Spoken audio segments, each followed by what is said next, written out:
தஞ்சாவூர் பார்த்தீங்கன்னா எல்லாத்துக்கும் ஃபேமஸ்ஸு, நம்ம தமிழ்நாட்டுக்கே பெரிய ஃபேமஸ்ஸு. அதுமாரி நம்ம தஞ்சாவூர் சரவணா வந்து நமக்கு வந்து இலவமஞ்சி ப்ரீமியம் மேட்ரஸ் வந்து ஆர்டர் கொடுத்துருக்காங்க. அது வந்து நீட்டாக பண்ணிட்டு பாருங்க. பியூர் காட்டனில் கேட்டிருந்தாங்க, அதனால் நீட்டாக பண்ணி நாளைக்கு டிஸ்பேச் பண்ண போகிறோம். கண்டிப்பாக அந்த மேட்ரஸ் அவருக்கு பிடிக்கும்னு நினைக்கிறேன். கண்ட்ரஸ் போகிறோம் அதிகமாக பண்ணிகிட்டு இருக்காங்க, அதிக சேல்ஸ் போயிட்டுருக்கு. அதிகமாக வாங்குறதுனால பார்த்துட்டு எனக்கு இலவமஞ்சிலேயே எனக்கு ப்ரீமியம் மேட்ரஸ் கேட்டிருந்தாங்க, அதை பண்ணிட்டோம்.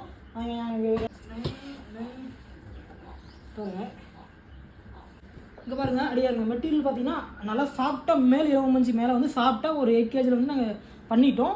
கீழே வந்து பார்த்தீங்கன்னா ஹை டென்சிட்டியில் வந்து பார்த்தீங்கன்னா நல்லா ஒரு குளியாமல் கிடக்க எப்படி ஃபோமில் ஆர்த்தோபெட்டிக் ஃபோம்னு சொல்லுவாங்களே, அது ஃபோமு. இது வந்து இலவமஞ்சிலே ஆர்த்தோபெட்டிக். கீழே வந்து பார்த்தீங்கன்னா நல்லா உங்களுக்கு ஸ்ட்ராங்காக இருக்கும், குழி ஆகாது, மேலே படுக்க சாஃப்டாக இருக்கும். அதுவும் இல்லாமல் இது வந்து டபுள் சைட் மேட்ரஸ். இது வந்து பார்த்தீங்கன்னா நீங்கள் இந்த பக்கமும் யூஸ் பண்ணிக்கலாம், திருப்பி போட்டு யூஸ் பண்ணிக்கலாம். அது